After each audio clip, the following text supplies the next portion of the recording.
Hello everyone, welcome to Acoustic Paradiso. Yes, welcome back. Ben and I are here today to look at a collaboration signature guitar for many describe as like a modern, probably the sort of modern genius composer. That is Mr. Jacob Collier. Yeah, I mean, not primarily known as a guitar player. No. But this collaboration came about because apparently he'd been dreaming for a long time about a regular size guitar with a regular neck in the same kind of range as a normal guitar, but with only 5 strings. I think he may have learned to play on a tenor guitar, which normally has 4 strings, but then he dreamt up this tuning that is on this 5-string model, which is D, A, E, A, D. So it's, if I remember rightly, I saw an excellent video with him and Paul Davids about a year ago. Right.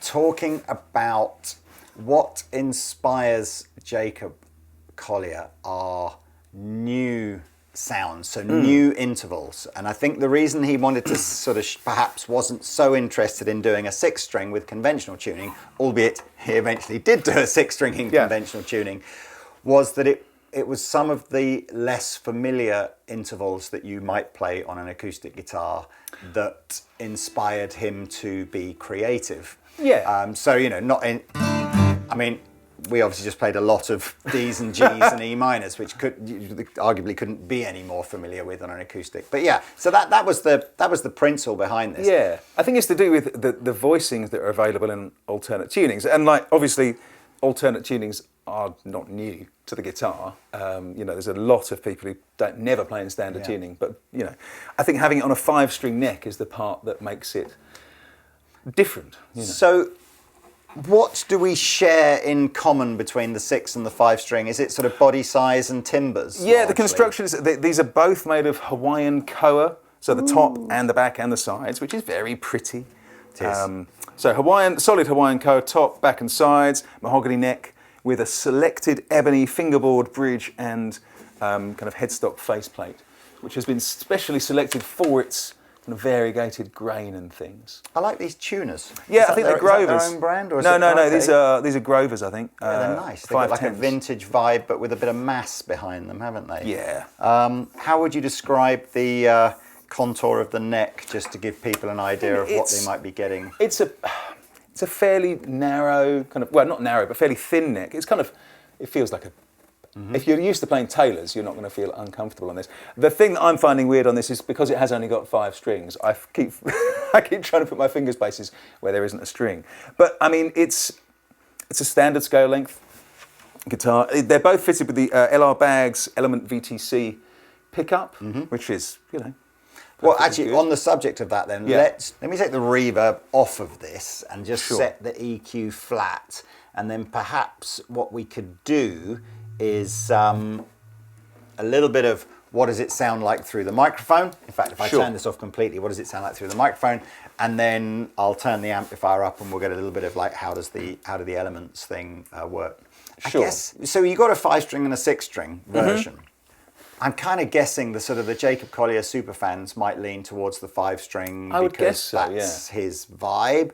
And then the sort of Jacob Collier fans that perhaps already play a 6-string acoustic and want to stick to something that's more familiar territory might go for this one. I'm not. In fact, comment below if you're a Jacob Collier fan, which of these 2 guitars are you more likely to lean towards? I'm not super familiar with. Obviously, I think it's impossible to have an interest in music and not have come across something Jacob Collier's done in the last few years. But I wouldn't put myself down as like, I couldn't tell you about his whole back catalogue or anything like that. No, me either, I have to confess. But I think, this is a really interesting idea. And I think the thinking behind it is that because it has only got 5 strings and it's designed to be played in this different tuning, it's going to open up different kind of almost forces you to play things you wouldn't naturally play on a that's it. So I kind of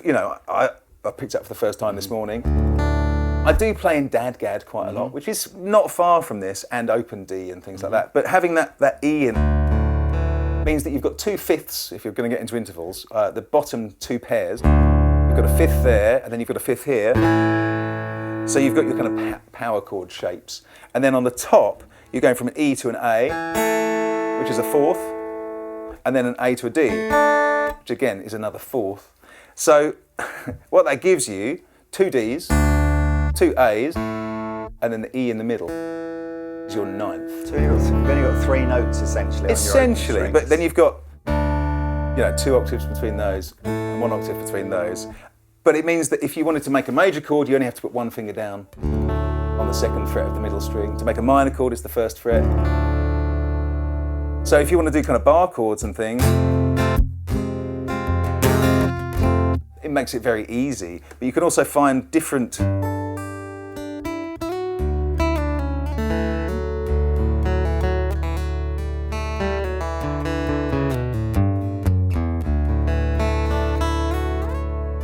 kind of more modal sounding voicings. I like it. I love playing in different tunings because it's just. Well, let's do that. So play some stuff through the microphone, then I'll turn the amp up a little bit and we'll play some stuff through the amplifier. Sure. And if you wouldn't mind, it's better, I think, that you do the honours with the 6th string as well. I know where all the notes are on it too. Sure, I'll kind of noodle a bit and see if I can find my way around it. But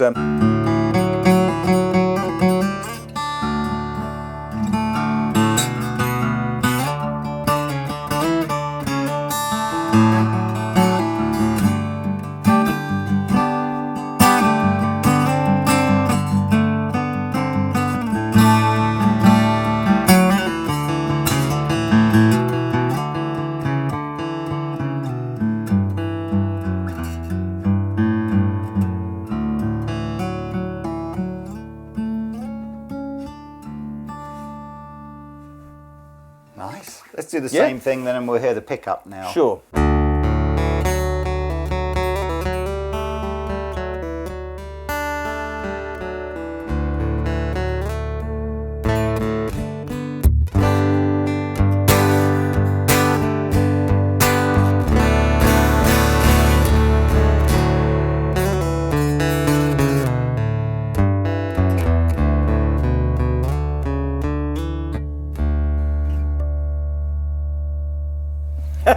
Nice. Yeah, it's a nice pickup. It's got, I believe the VTC system has got an analog compressor that works below the 400 hertz range to kind of help control the boominess on your amplified signal. And it's a nice pickup, yeah. Have a blast with this. I've turned it down. Thank you. The Koa thing is an interesting one. I mean, I don't know that I've ever heard a guitar that was entirely made of Koa before. I don't know. I mean, Taylor do quite a lot of things in Koa, don't they? But normally just a Koa top, though, isn't it? I think you're right. Yeah, I could be wrong. I can't remember if I've played anything that's all Koa, but I quite like it as a bodywood, you know. I mean, I enjoyed playing that strumming thing, and I thought it was nice and balanced. It didn't feel like any of the bass end overwhelmed any element of the guitar. That might be also slightly to do with the fact that it is the grand concert size, which is the sort of within the Taylor range. It's obviously smaller than a Dreadnought, smaller than the Grand Auditorium. It's the next one sort of down. I quite like this body shape actually. It's very comfortable to play. I mean, it's very OM sort of vibe, which I am a fan of that body size. Anyway, look, let's hear the 6th string again through the mic on its own for the time being. I'll put it in, it's kind of drop D to give it a similar vibe to that one.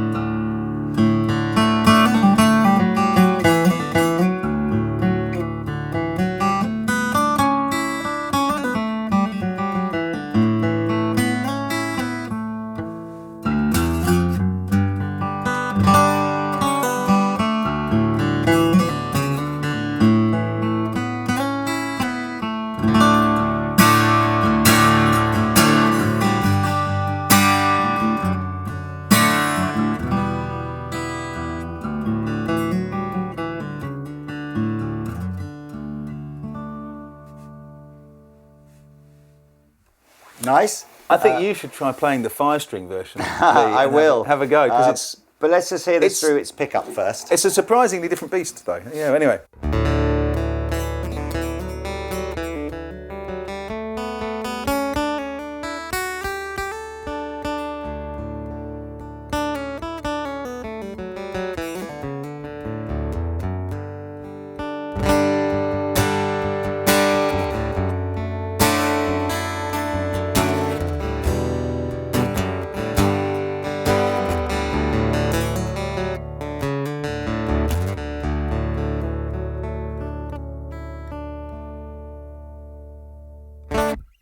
do like that pickup on it. I like the pickup. I'm really impressed by the pickup, actually. It's often maligned, the sort of, the onboard acoustic guitar pickup, isn't it? But I think in this instance, it sounds really good. It does. I'm quite surprised. I prefer the 5-string to the 6-string. Is that just because it's something different? I don't know. I mean, I don't know what it is. Mate, it could be that. I think it just works nicely. I was gonna say, you should try it out. I mean, I'm glad you said to me, just press this to get a major, because otherwise I'm just gonna.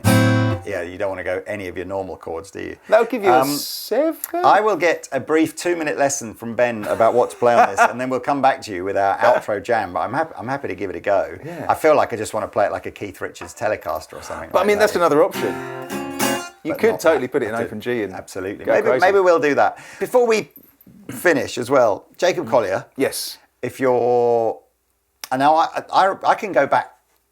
I think this might be nearly 10 years now, certainly 8-9 years.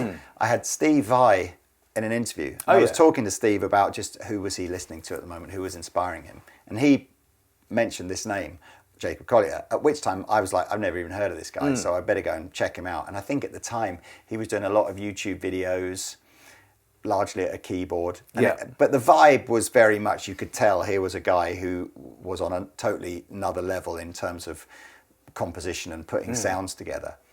And then obviously he's gone on to become almost a household name with regards to some of the sort of the big, get a room full of 500 people and get them all singing different notes.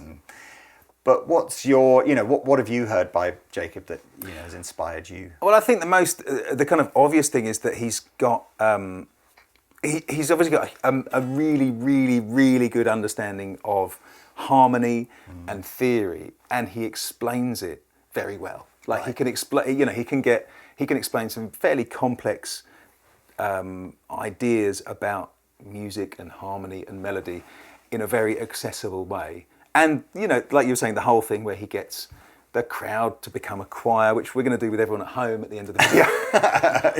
The world's biggest. There will be 10,000 of you all singing a different note. That's it. We're going to coordinate it when the video comes out. But yeah, so like that kind of thing has been really, I think, influential. Particularly, I teach quite a lot of young people, and they, he comes up in conversation relatively regularly with people going, "Oh, I saw this brilliant video of him doing X, Y, or Z." So and it is. I think, his kind of legacy is trying to make it so that music theory and learning about harmony and things is not quite the terribly uncool thing it was supposed to, seen as years ago. All right. Well, look, we're going to jam out. If you want to find out more about these guitars, have a read of the description below this video, and that'll take you through to links on the Andertons website where you can find out detailed spec and pricing and all that kind of stuff. But yes, congratulations to Jacob. It's a thoroughly well-deserved guitar to recognise your achievements and your talent. And well done, Taylor. It's a pretty little thing. It is. Okay, let's jam out. All right. See you next time.